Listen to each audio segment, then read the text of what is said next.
नमस्कार, मैं डॉक्टर देशबंधु भट्ट, प्रवक्ता संस्कृत, विद्यालय शिक्षा उत्तराखंड। आज की कक्षा में आप सभी का हार्दिक स्वागत करता हूं।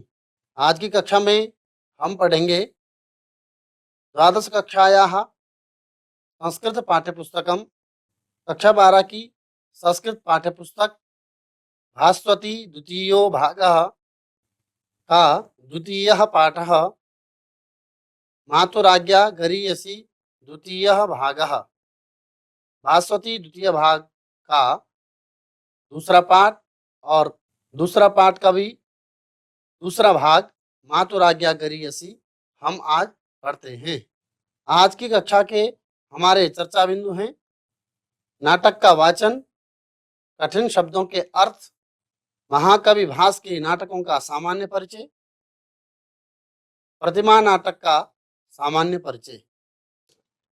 तो प्रिय विद्यार्थियों, इससे पूर्व में हमने पहले भाग में पढ़ा कि कांचुकीय और भगवान श्री राम का संवाद चल रहा है और कांचुकीय भगवान श्री राम को कैकेयी के बारे में बुरी बातें कहता है, लेकिन भगवान श्री राम उनको कहता है कि माता कैकेयी ने मेरे को वनवास जाने के लिए जो वरदान मांगा है पिता दशरथ से, तो वो मेरी भलाई के लिए है, उसमें गुण ही है, उसमें कोई दोष मुझे नहीं दिखता है। तो ये कहते हुए भगवान श्री राम कहते हैं कि माता कैकेयी के बारे में आप कोई भी परिवाद नहीं कहेंगे और अब मैं एक भी शब्द माता कैकेयी के बारे में नहीं सुनना चाहता हूं। तो आप मुझे महाराज दशरथ के बारे में बताइए कि महाराज दशरथ कैसे हैं। तो वो बताता है कि महाराज दशरथ मूर्छित हो चुके हैं और धरती पर गिर गए हैं और उन्होंने मुझे बोलने में वो असमर्थ हैं और मुझे हाथ से ही इशारा करके तुम्हारे पास भेजा है कि राम को ये सब चीजें बता के आओ। तो कांचुकीय यहाँ पर कहता है कि महाराज को मूर्छा आ चुकी है और ये शब्द सुनकर के रंगमंच के पीछे वाले हिस्से में नेपथ्य तो चलिए सबसे पहले हम इसका वाचन करते हैं नाटक का। नेपथ्य कथम मोहम उपगता इति यदि न सहसे राज्ञो मोहम धनुः स्पृश महादयाम रामः आकर्ण्य पुरतो विलोक्य अक्षोभ्यः क्षोभितः केन लक्ष्मणो धैर्यसागरः येन रुष्टेन पश्यामि शताकीर्णमिवाग्रतः ततः प्रविशति धनुर्वाणपाणिर्लक्ष्मणः लक्ष्मणः सक्रोधम् कथम कथम मोह मुपगत इति यदि न सहसे राज्ञो मोहं धनुः स्पृशमादयाम् स्वजन निवृत्तः सर्वोप्येवं मृदुः परिभूयते अथ न रुचितं मुञ्चत्वं मामहं कृतनिश्चयो युवति रहितं लोकं कर्तुं यतश्चलिता वयम्। सीता आर्यपुत्र रोदितव्ये काले सौमित्रिणा धनुगृहीतम् अपूर्वः खलु अस्य आयासः रामः सुमित्रा मातः किमिदं लक्ष्मणः कथं कथं किमिदं नाम क्रमप्राप्ते हृते राज्ये भुवि शोच्यासने नृपे इदानीमपि सन्देहः किं क्षमा निर्मनस्विता।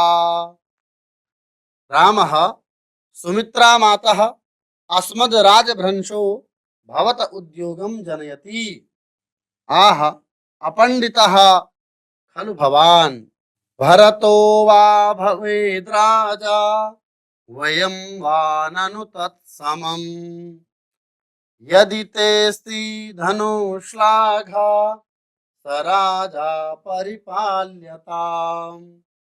लक्ष्मणः न शक्नोमि रोषं धारयितुं भवतु भवतु गच्छामस्तावत् प्रस्थितः रामः त्रैलोक्यं दग्धुकामेव ललाट पुट संस्थिता भ्रिकुटिर्लक्ष्मणस्येषा नियतिव व्यवस्थिता। सुमित्रा मातः इतस्तावत् लक्ष्मणः आर्य अयमस्मि रामः भवतः स्थैर्यमुत्पादयता मयेव मविहितम् उच्यतामिदानीम् ताते धनुर्मयि सत्यमवेक्षमाणे मुञ्चानि मातरिशरं स्वधनं हरन्त्याम् दोषेषु बाह्यमनुजं भरतं हनानि किं रोषणाय रुचिरं त्रिषु पातकेषु। लक्ष्मणः सवास्पं हा धिक् अस्मानविज्ञायो पालवशे यत्कृते महते क्लेशे राज्ये मे न मनोरथः वर्षाणि किल वस्तव्यं चतुर्दश वने त्वया रामः अत्र मोहमुपगतस्तत्र भवान् हन्त निवेदितमप्रभुत्वं मैथिली मंगलार्थेन या दत्तान् वल्कलांस्तावदानय करोम्यन्यैर्नृपैर्धर्मं नैवाप्तं नोपपादितम्। सीता गृह्णात्वारपुत्रः रामः मैथिली किं व्यवसितम्। सीता ननु सह धर्मचारिणी खल्वहम् रामः मये काकिना किल गन्तव्यम्। सीता अतोनु खल्वनु गच्छामि रामः वने खलु वस्तव्यम्। सीता तत् खलु मे प्रासादः रामः श्वश्रुर शुश्रूषापि सते निर्वर्तयितव्या। सीता एनामुद्दिश्य देवतानां प्रणामः क्रियते रामः लक्ष्मण वार्यतामियम्। लक्ष्मणः आर्य नोत्सहे श्लाघनीये काले वारयितुम् अत्र भवतीम्। तो इस तरह से हमने इस नाटक का वाचन किया। अब इसका भावार्थ हम जान लेते हैं। तो नेपथ्य अर्थात नेपथ्य शब्द का अर्थ देखिए, नेपथ्य वेश रचना गृहम नेपथ्यम, रंगमंच के पीछे जहां नाटक के पात्र साज सज्जा करते हैं अर्थात वेश रचना करते हैं उसको कहते हैं नेपथ्य।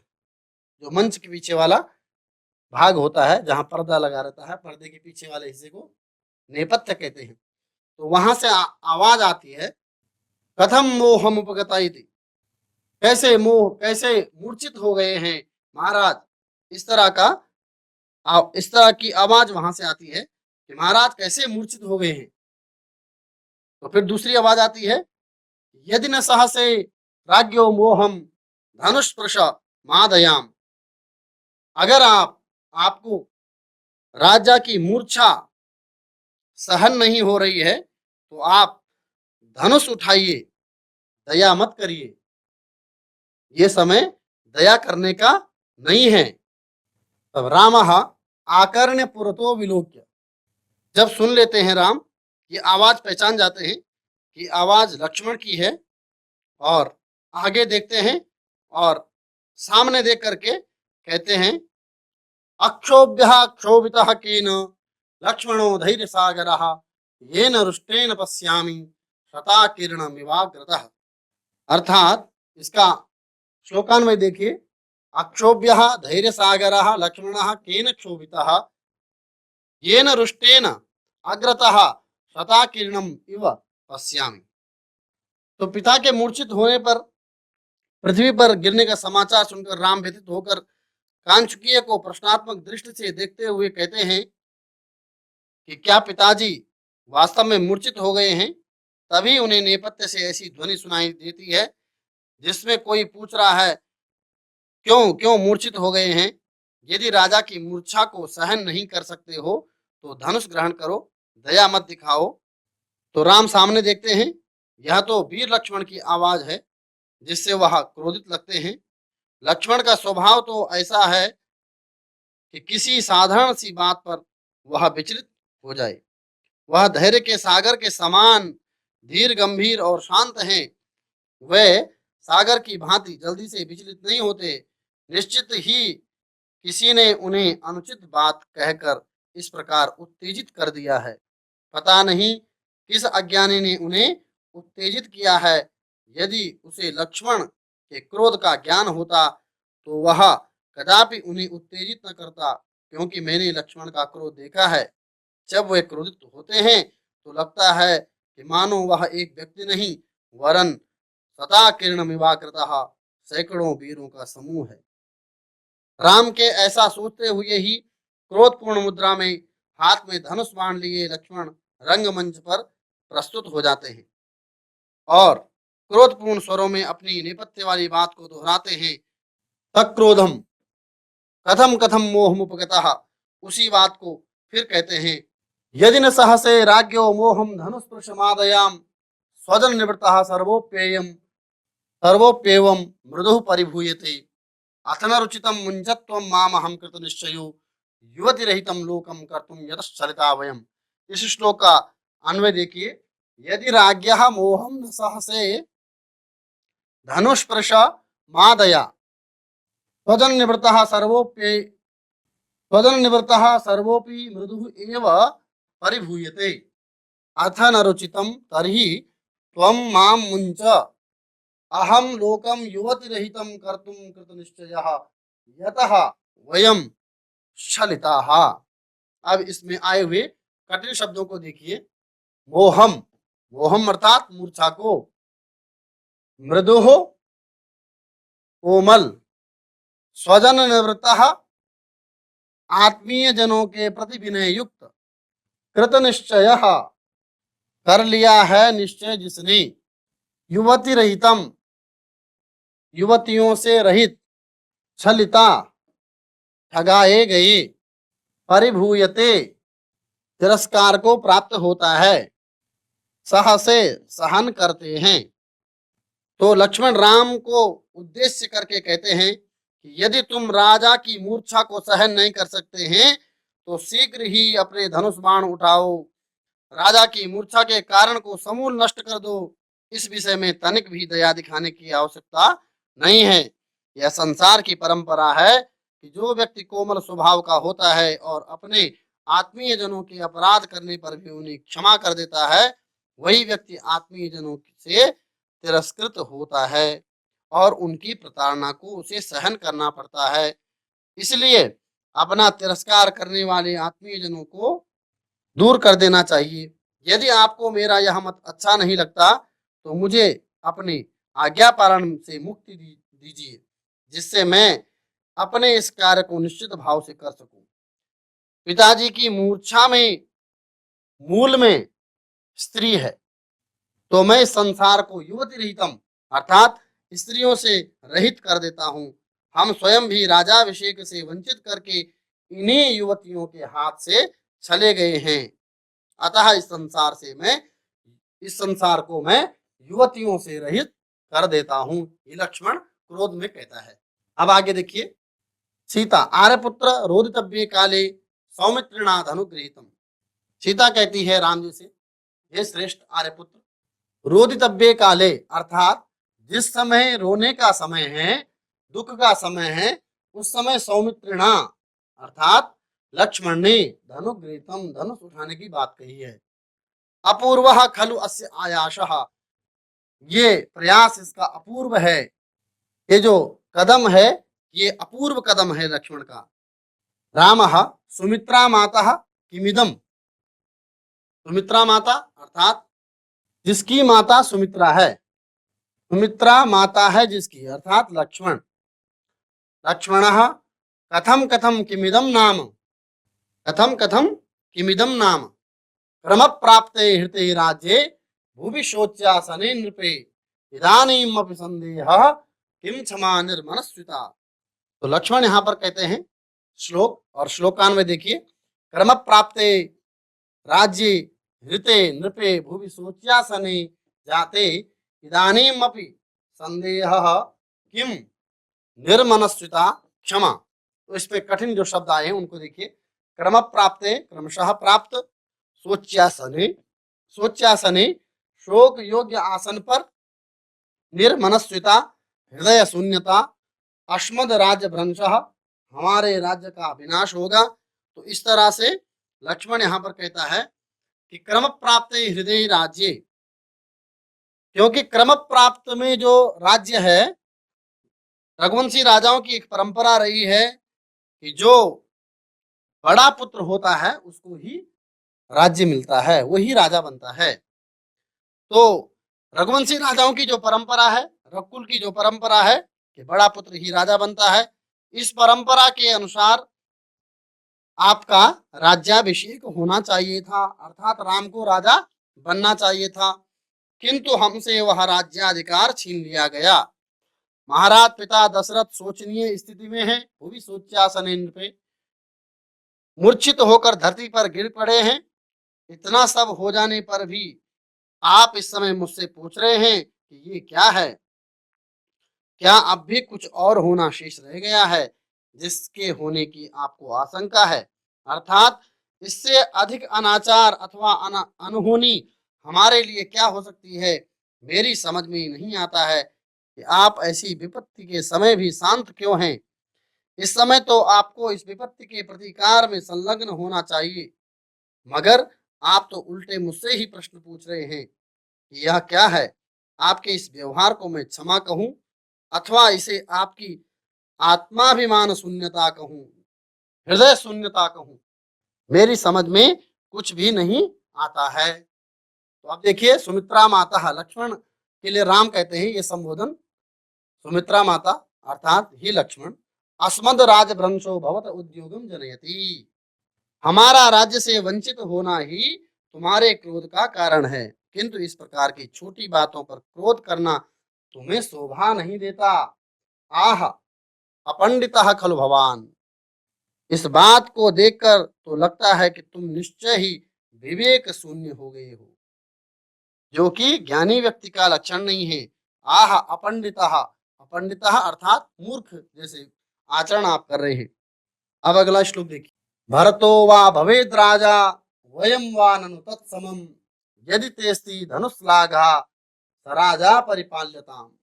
उसका अन्वय देखिए, भरतः वा राजा भवेत वयम वा तत्समम ननु यदि ते धनुश्लाघा अस्ति तराजा परिपाल्यताम। चाहे भरत राजा बने अथवा हम राजा बने, इस बात से क्या अंतर पड़ता है? तुम्हारे लिए तो दोनों ही परिस्थितियां एक समान हैं। राम जी लक्ष्मण को समझाते हैं, यदि तुम्हें अपने धनुष पर इतना भरोसा अथवा अभिमान है, श्लाघा है, तो जाइए और महाराज दशरथ को बचाइए। यदि तुम्हें अपने धनुष पर इतना भरोसा अथवा अभिमान है, जो कि तुम संपूर्ण पृथ्वी को युवती रहित करने की बात कह रहे हो, तो तुम्हें होने वाले उस नए राजा भरत की रक्षा करके अपनी धनुर्विद्या को सार्थक बनाना चाहिए।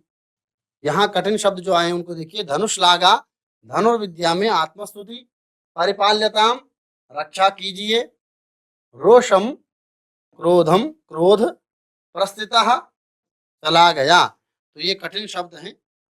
रामः त्रैलोक्यम दग्धुकामेव ललाटपुट संस्थिता, त्रैलोक्यम दग्धुकामेव ललाटपुट संस्थिता भ्रुकुटिर्लक्ष्मणस्येषा नियतीव व्यवस्थिता। सुमित्रा माता इतस्तावत्। श्लोकान्वय देखिए, त्रैलोक्यम एव दग्धुकाम लक्ष्मणस्य ललाटपुट संस्थिता एषा भ्रुकुटिः नियति इव व्यवस्थिता। अर्थात राम के ऐसे वचन सुनकर लक्ष्मण कहते हैं कि मैं अपने क्रोध को रोक नहीं सकता हूँ, जो हो सो हो, तो मैं जाता हूँ।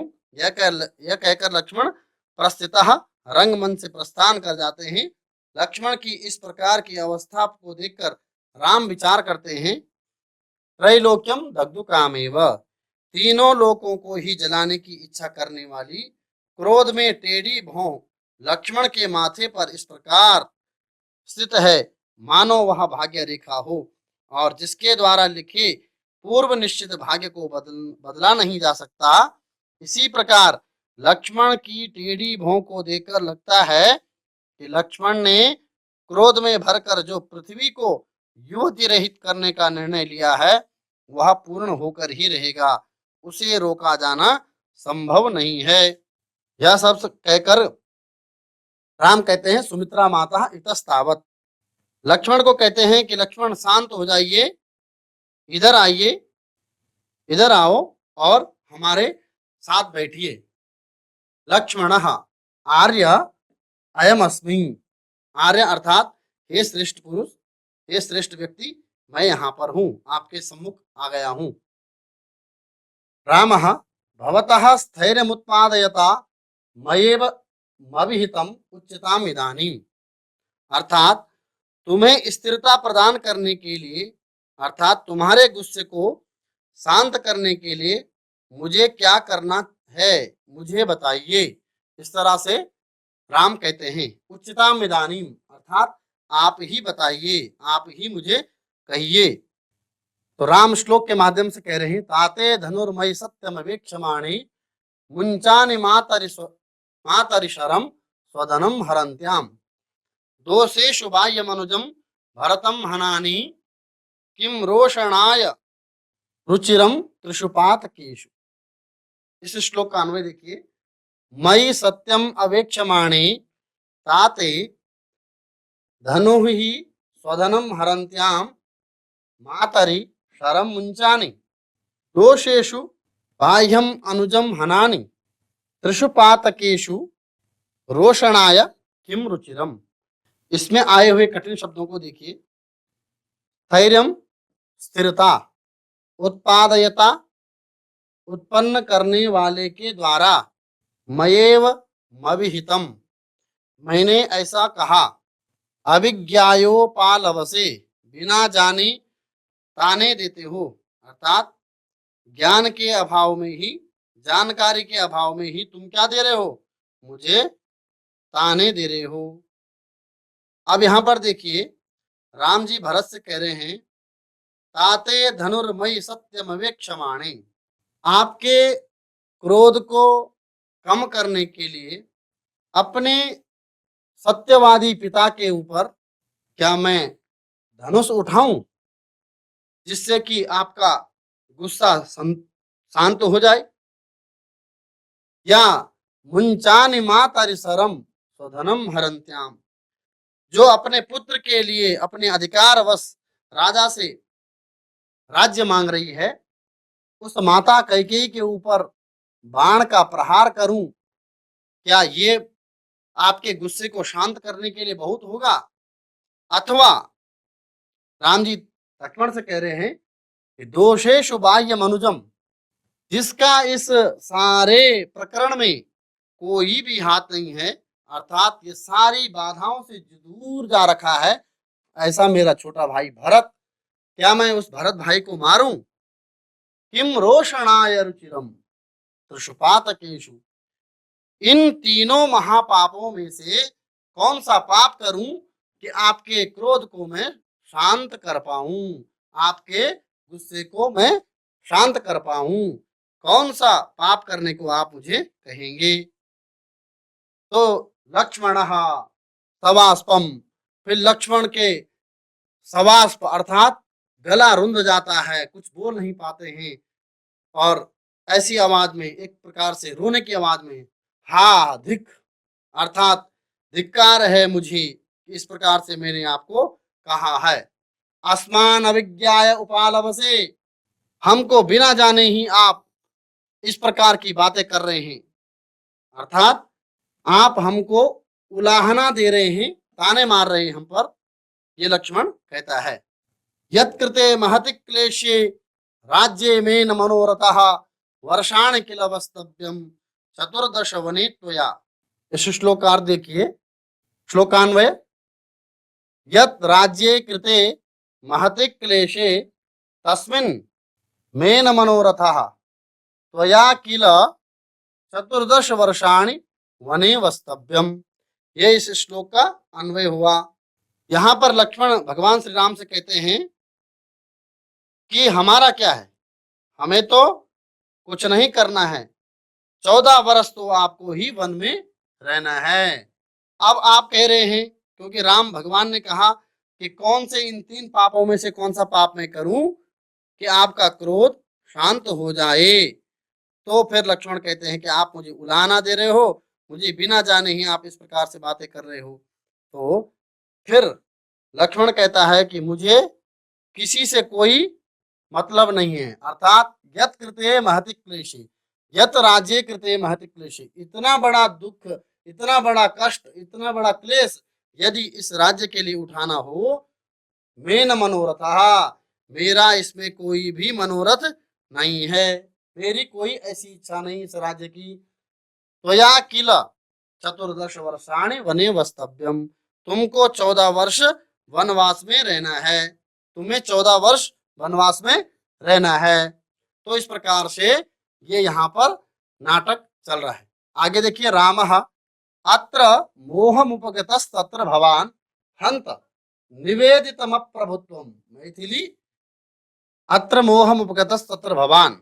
अब यहाँ देखिए, यद्यपि दशरथ रंगमंच पर उपस्थित नहीं है, तथापि राम उनको संबोधित करते हुए कहते हैं कि पिताजी, आप तो धैर्यशाली व्यक्ति हैं, बड़ी सी बड़ी विपत्ति में भी आप विचलित नहीं होते। मेरे वन जाने की छोटी सी बात पर आप इतने विचलित हो गए हैं कि मूर्छित होकर पृथ्वी पर गिर पड़े हैं। यह बड़े दुख की बात है। आपने इतनी सी साधारण सी बात पर अपने दुख सहन करने की असामर्थ्य को प्रकट कर दिया है। यहाँ राम के कहने का आशय यह है कि पिताजी को इस विषय में अपनी धीरता का परिचय देना चाहिए था। यदि उन्हें दुख भी था तो उसे अपने मन में छिपा कर रखना था, इस प्रकार प्रकट नहीं करना चाहिए था। तदनंतर वह सीता से कहते हैं, मैथिली मंगलार्थे नया दत्तान वल्कलांस्तावदाय तावदानया करोम्यन्ये ध्रुवं नैवाप्तम नोपपादितम। अर्थात अब इस श्लोक का श्लोकान में आप देखिए, यत अनया दत्तान वल्कलान मंगलार्थे तावदानया नृपैः नैव नोपपादितम आप्तम धर्मम करोमि। अर्थात हे मैथिली, अभिषेक के मंगल अवसर पर अभिनय करने के लिए अवदात का जो वल्कल वस्त्र लेकर आई थी और जिन्हें तुमने उससे छीन लिया था, वह वस्त्र मुझे लाकर दो। अब मैं इस अवस्था में उस धर्म का पालन करता हूं जिसका पालन दूसरे राजाओं ने नहीं किया। अर्थात वृद्धावस्था को प्राप्त करने पर भी अनेक राजाओं ने जिस वनवास को स्वीकार नहीं किया है और महलों में रहकर राज सुखों का उपभोग कर रहे हैं, मैं युवावस्था में ही राज सुखों को त्याग कर वन में रहते हुए संन्यास धर्म का पालन करूंगा। तो राम की आज्ञा पा करके सीता जी वस्त्र ला देती है। यहाँ पर देखिए जो कठिन शब्द दिए हैं, निवेदितम प्रकट कर दिया, अप्रभुत्वम असामर्थ्य को, नैवाप्तम प्राप्त नहीं किया, नोपपादितम अर्थात नहीं किया। तो इस तरह से ये कठिन शब्द यहाँ पर दिए हैं। अब आगे देखिए, सीता घृणा तो आर्यपुत्र। तो राम जी की आज्ञा पा करके सीता राम को वल्कल देती हुई कहती है कि ग्रहण करिए आर्यपुत्र। आर्यपुत्र अर्थात अपने पति के लिए उन्होंने संबोधन किया है। मैं रामः मैथिली किम व्यवसितम। राम वनगमन के विषय में सीता जी की सम्मति जानने की इच्छा से पूछते हैं कि हे मैथिली, तुमने क्या निश्चय किया? तुम यही महलों में रहोगी अथवा मेरे साथ वन चलोगी? सीता जी कहती हैं कि मैं आर्यपुत्र की सहधर्मचारिणी हूँ। ननु सहधर्मचारिणी खलवहम, मैं भी आपकी सहधर्मचारिणी हूँ, अतः आप जिस धर्म का पालन करेंगे उसका अनुसरण करना मेरा कर्तव्य है। यदि आप वन में वास करोगे तो निश्चय ही मैं भी आपके साथ वन में रहूंगी, इसमें कोई संदेह नहीं। इस पे राम कहते हैं मये काकिना किल गंतव्यम, मुझे अकेले ही जाना है, क्योंकि वनवास की आज्ञा केवल मुझे प्राप्त हुई है। तब सीता जी कहती है कि मैं अतोनु खल्वनु गच्छामि, मैं आपकी अर्धांगिनी हूँ, अतः मुझे तो निश्चय ही आपका अनुसरण करना है। तो राम जी कहते हैं वने खलु वस्तव्यम, अर्थात वन में कठोर जीवन की ओर संकेत करते हुए कहते हैं कि आपका जिन्होंने पूरा जीवन अपना राजसीय व्यवस्था में अर्थात राजा के महलों में बिताया है, उनके उनके लिए वन में रहना कठिन होगा। तो मेरे लिए, तो सीता कहती है तत्खलु में प्रासादः, अर्थात वही वन मेरे लिए राजमहल हैं। तो यहाँ देखिए कठिन शब्द दिए हैं, गृह्णात् आर्यपुत्रः, आर्यपुत्र स्वीकार करें, आर्यपुत्रः पति के लिए संबोधन है, भगवान श्री राम के लिए जानकी ने संबोधन दिया है। मये काकिना, मेरे अकेले के द्वारा, प्रासादः राजमहल, खलु निश्चित ही, मैथिली हे सीते, रामः श्वश्रु श्वशुर शुश्रूषापि सते निर्वर्तयितव्या, अर्थात सासू ससुर की सेवा भी तुम्हें करनी चाहिए। तो सीता जी कहती हैं एनाम उद्देश्य देवतानां प्रणामः क्रियते, इस काम को लेकर के मैं देवताओं को प्रणाम करूंगी, पूजा करूंगी। राम जी कहते हैं लक्ष्मण वार्यताम इयम्, लक्ष्मण से कहते हैं राम कि इनको रोकिए, अर्थात सीता को घर में ही रोकिए। तो लक्ष्मण कहते हैं आर्य नोत्सहे श्लाघनीये काले वारयितुम मत्र होतीम, अर्थात मैं इनको रोकने में असमर्थ हूँ, मैं इस समय इस श्लाघनीय काल में, इस प्रशंसनीय काल में इनको नहीं रोक सकता हूँ। इसमें आए हुए कठिन शब्द देखिए, श्वश्रु अर्थात सासू, ससुर ससुर जी, शुश्रूषा अपि सेवा भी, वार्यताम रोको, श्लाघनीय अर्थात प्रशंसनीय, निर्वर्तयितव्या करनी चाहिए, इयम इसको, काले समय में। तो इस प्रकार से ये नाटकीय अंश है।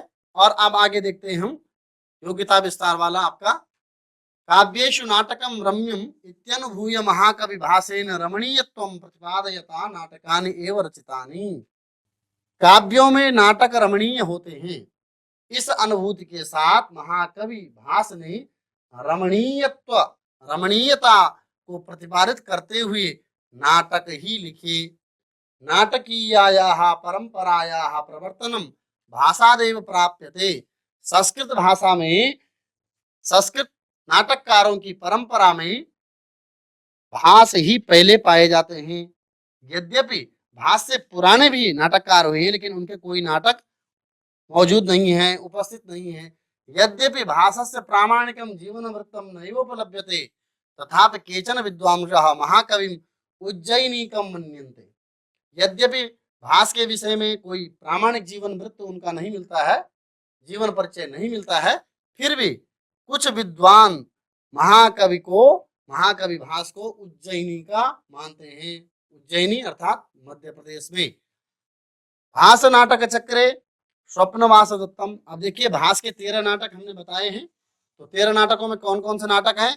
स्वप्नवास दत्तम, प्रतिज्ञा योगंधरायणम, प्रतिमा नाटकम, अभिमारकम, बालचरितम, अभिषेकम, पंचरात्रम, मध्यम व्यायोगः, ऊरुभंगम, दूत घटोत्कचम, कर्णभारम, दूतवाक्यम, चारुदत्तम च त्रयोदश नाटकानि गण्यन्ते, अर्थात ये 13 नाटक भास ने लिखे हुए हैं। प्रतिमा नाटकम, जिससे आपका ये पाठ लिया गया है मातुराज्ञागरीयसी, उसकी मूल किताब प्रतिमा नाटक है। एतन नाटकम सप्तमांक परिमितम विद्यते, जो प्रतिमा नाटक है उसमें 7 अंक हैं। कितने अंक? 7 अंक। अस्मिन् राम वनवासाद आरभ्य रावण वध पर्यंतम कथा वर्णिता वर्तते। जो प्रतिमा नाटक है इसमें जो कथा है वो राम के वनवास जाने से और रावण के वध पर्यंत की कथा वर्णित है। राम का राज्याभिषेक होना था अयोध्या में, लेकिन क्या हो गया, वो घटनाक्रम घटित हो गया, कैकेयी ने वरदान मांग लिया और राम को वनवास हो गया और भगवान राम वन चले गए। इस नाटक में वनवास से शुरू होती है कहानी और रावण वध तक चलती है। मातुल ग्रहात् निवर्तमानः भरतः यदा मार्गे अयोध्यायाः पार्श्वे प्रतिमा मंदिरे दिवंगतेषु निज पूर्वजेषु महाराजस्य दशरथस्य प्रतिमां पश्यति तदा सः पितुः देहावसान विषये जानाति। आप जिस समय राम वनवास जाते हैं उस समय भरत जो है अयोध्या में नहीं है। भरत कहाँ गए हैं? अपने मामा के घर गए, मातुल ग्रह अर्थात कैकेयी देश। कैकेयी देश कश्मीर के लिए कहते हैं। तो उस समय भरत कहाँ गए थे? मामा के घर गए थे।